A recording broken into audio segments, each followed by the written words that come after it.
Kag sa numero 1 sa mga balita, subong nga adlaw.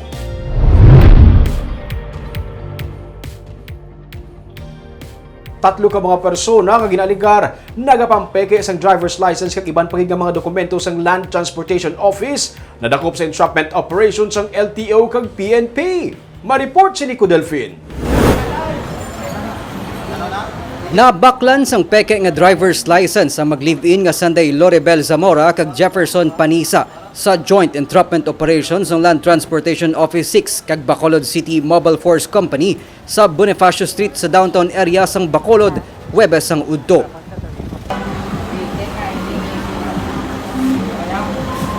Kung na lang kamo sa amon, kung ari ka, kung saan sa,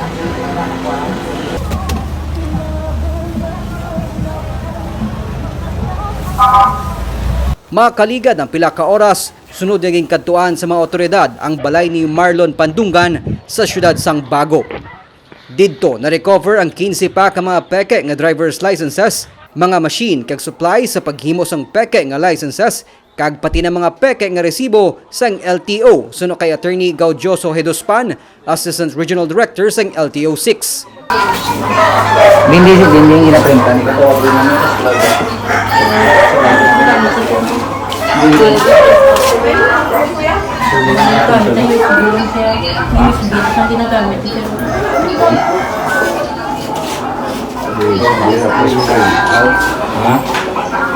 may kinamatarong ka na mag-ipos, magamit ba ito kung pag-usay mo? Or kung may kinamatarong ka man, na magkara sa inyong abogado ko Gintinguhaan sang DG Cas Negros nga makuwang bahin sang tatlo ka mga nadakpan pero nagpamalibad sila nga magpa-interview.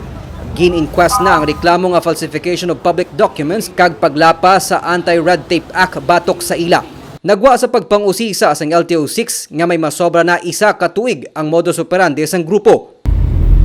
Ipiling ko na sa atong mga pulis ang further investigation sila. But kung may harap ko na nabilin or may mga other groups ko din, no? Or may mga remnants ang ilang grupo, pwede naman na operate na. Paandam sa pamunuan sang ahensya sa mga nagaplano magkuha sang lisensya, likawan ang mga fixer agod hindi mabiktima sang pareho sini nga modus operandi. Nico Delfin para sa DG Cas Negros.